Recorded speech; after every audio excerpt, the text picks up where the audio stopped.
Atenção! Começa agora uma teleaula de Física do ensino médio. Você vai assistir a teleaula de número 4. Bons estudos!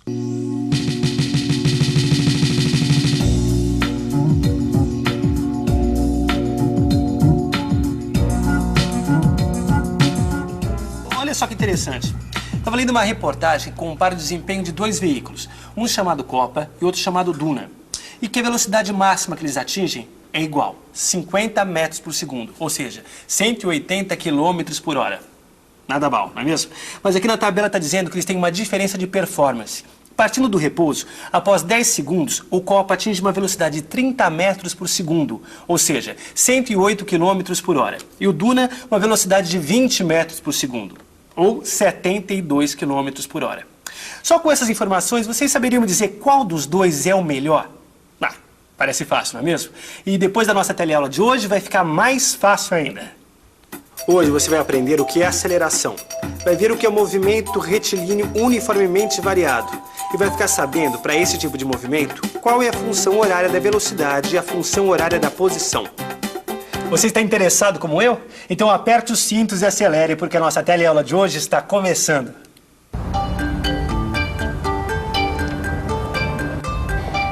Essa comparação entre o Copa e Duna é perfeita para as coisas que a gente vai estudar hoje, Rosinha. Só que eu não entendi direito como foi feita essa comparação. A velocidade máxima eu entendi, mas esse negócio de velocidade depois de 10 segundos é meio confuso. E você, entendeu? Então presta atenção porque isso precisa entender. É o seguinte, os dois veículos estão parados, então quer dizer que a velocidade deles é igual a 0. Daí um juiz dá o sinal e dispara o cronômetro. Os dois estão numa pista reta. Então, os dois veículos arrancam. Depois de 10 segundos, os veículos atingem velocidades diferentes.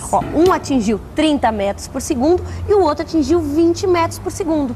Agora eu entendi. Muito bem. Só que nessa história existem dois fatos muito importantes. Logo depois da largada, a velocidade dos veículos deixou de ser nula. Quer dizer, no movimento desses veículos, houve uma variação de velocidade. O segundo fato importante é que no mesmo intervalo de tempo, 10 segundos, os dois veículos atingiram velocidades diferentes. Peraí. Você está relacionando duas grandezas, a variação de velocidade e o tempo gasto nessa variação, é isso? Exatamente. A velocidade do Copa variou de 0 a 30 metros por segundo. E a velocidade do Duna variou de 0 a 20 metros por segundo. Isso nos mesmos 10 segundos. Tudo bem, a velocidade de cada veículo aos 10 segundos a gente sabe. Mas o que acontece com a velocidade a cada instante? Boa pergunta, Rosinha. O que acontece com a velocidade dos veículos a cada instante? Vamos pensar um pouco? Vamos pensar um pouco. Deixa eu ver. Para responder essa pergunta, é preciso ter uma tabela com os valores marcados nos velocímetros dos veículos em vários momentos do teste. Aí está a resposta. Tanto a velocidade do Copa como a do Duna vão aumentando conforme o tempo passa. E olha só, depois do instante zero, a velocidade do Copa é sempre maior. Quer dizer, o Copa arranca mais rápido. Você sabe como é que se chama essa grandeza que relaciona a variação de velocidade e tempo? Aceleração. Variação da velocidade com o tempo é aceleração. Muito bem!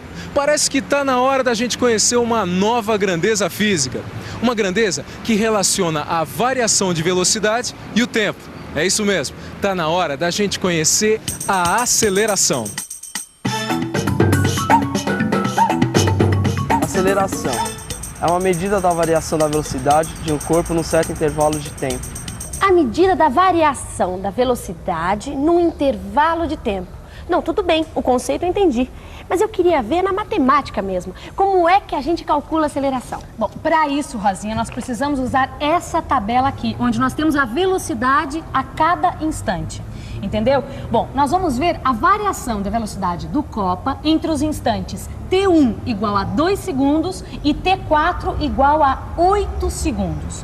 Bom, nós temos que V1 é igual a 6 metros por segundo e V4 é igual a 24 metros por segundo.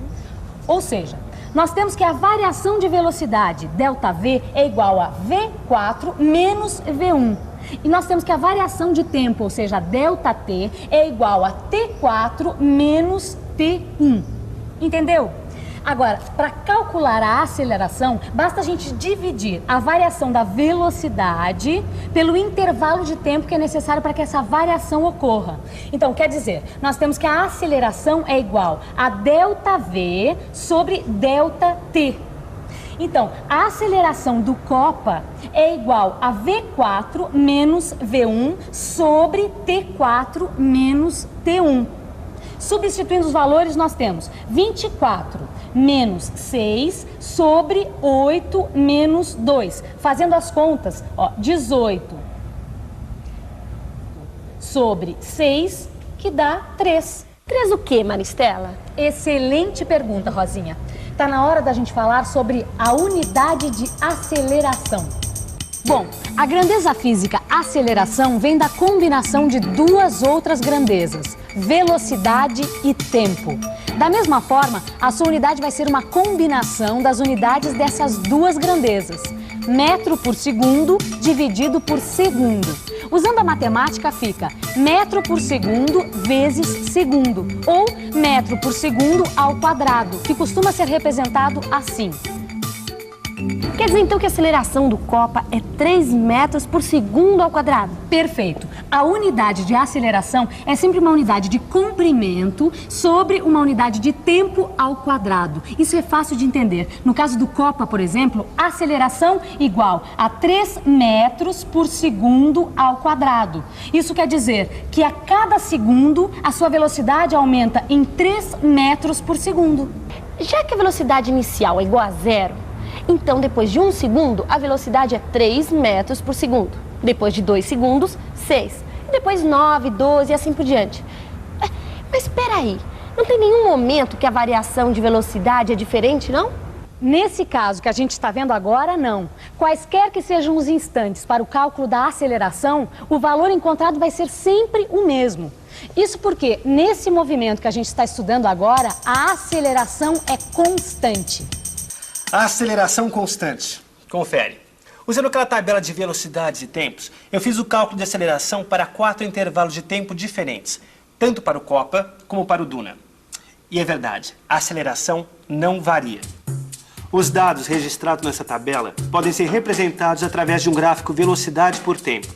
É só ir marcando os valores de V para cada instante e depois unir os pontos do mesmo veículo com uma reta. Veja. A reta verde representa o movimento do Copa. É a reta azul, o movimento do Duna. Repare que a reta verde é mais inclinada, e não é à toa. Pode notar, num gráfico de velocidade em função do tempo, quanto maior for a aceleração, mais inclinada é a reta que representa o movimento.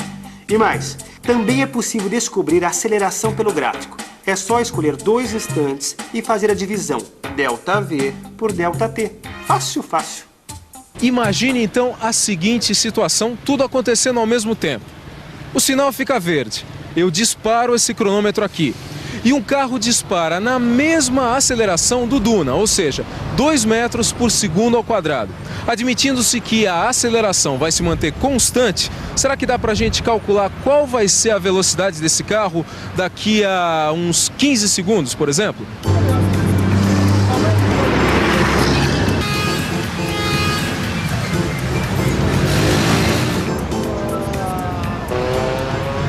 ...15 segundos. E aí? Dá pra gente descobrir que velocidade está aquele carro agora? É claro que dá. É só a gente usar a função horária da velocidade para esse tipo de movimento com aceleração constante. A fórmula da função horária da velocidade é V igual a V0 mais A vezes T, onde V0 é a velocidade inicial, isto é, a velocidade quando o cronômetro é disparado, e A é a aceleração, que nesse tipo de movimento é uma constante. E agora a gente já pode responder aquela pergunta: qual é a velocidade daquele carro depois de 15 segundos? Como o carro estava parado na hora em que o cronômetro foi disparado, então V0 é igual a 0. A aceleração A é igual a do Duna, 2 metros por segundo ao quadrado. E o t é igual a 15, que é o instante em que a gente quer saber a velocidade. Agora, é só substituir os valores da função horária da velocidade. Fica assim, v é igual a 0 mais 2 vezes 15, que dá 30. Ou seja, depois de 15 segundos, aquele carro vai estar a uma velocidade de 30 metros por segundo. Essa velocidade está muito alta. Vamos dar uma parada e entender isso direitinho. Na última teleaula, a gente estudou o movimento retilíneo uniforme, aquele movimento em que a velocidade é constante, que é o caso do movimento dessa gota. Agora a gente está estudando o movimento também retilíneo, só que a velocidade varia. Esse movimento não tem nome, não? É claro que tem. Como a aceleração é constante, a velocidade varia sempre da mesma forma. Por isso, esse movimento se chama movimento retilíneo uniformemente variado. Eu me lembro que no movimento retilíneo uniforme, a gente podia prever a posição da gota a cada instante. E no movimento retilíneo uniformemente variado, isso também pode ser feito? Pode, mas para isso a gente tem que conhecer a função horária da posição para esse tipo de movimento. Você quer saber? Então lá vai. X é igual a x0 mais v0 vezes t mais meio a vezes t ao quadrado. E não precisa se assustar que todo mundo aqui é conhecido. O x0 é a posição inicial e o v0 é a velocidade inicial, quer dizer, a posição e a velocidade no momento em que o cronômetro é disparado. E o a é a aceleração. Bom, agora a gente pode saber a posição que o corpo com aceleração constante vai ocupar em qualquer instante. É verdade. Olha só, eu já calculei a posição que o Copa vai estar depois de 10 segundos. Para facilitar, eu escolhi como origem do eixo das posições o ponto de largada. Então, x0 é igual a 0. Como o carro está parado, então v0 também é igual a 0. Bom, a aceleração do Copa a gente já calculou, que é 3 metros por segundo ao quadrado. E o t é igual a 10 segundos, que é o instante em que a gente quer saber onde o carro vai estar. Aí é só substituir os valores na função horária e fazer os cálculos, que eu já fiz. Então, aos 10 segundos, o carro vai estar a 150 metros do ponto de largada. Muito bem, Rosinha. E se você calcular várias posições para vários tempos e construir um gráfico de posição por tempo, você sabe que gráfico vai dar? Uma reta? Vamos ver? No caso do Copa, o gráfico ficaria assim. Ligando os pontos, temos uma parábola. Repare que quanto mais se avança no tempo, maiores são os deslocamentos. Isso indica que a velocidade está aumentando. E é por isso que a gente diz que esse é um movimento acelerado. Confere, é uma parábola mesmo. Agora eu quero ver se o mesmo acontece com outro veículo, o Duna. Pode conferir que eu garanto. E que tal a gente conferir tudo que a gente aprendeu nessa teleaula? E atenção, se liga aí que é hora da revisão. Na teleaula de hoje, você aprendeu uma nova grandeza física, a aceleração, que é uma medida da variação da velocidade de um corpo num certo intervalo de tempo. Viu que, matematicamente, a aceleração é calculada dividindo a variação de velocidade pela variação de tempo, ou seja, ΔV sobre ΔT. E viu que a unidade da aceleração é uma unidade de comprimento dividida por uma unidade de tempo ao quadrado. Metros por segundo ao quadrado, por exemplo.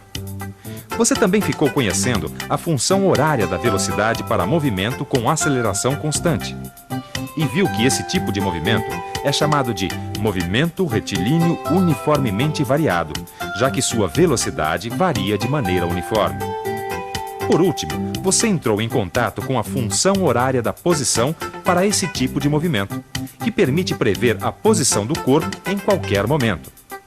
Agora, para você saber mais sobre esse assunto, você precisa dar uma boa olhada no seu livro de física.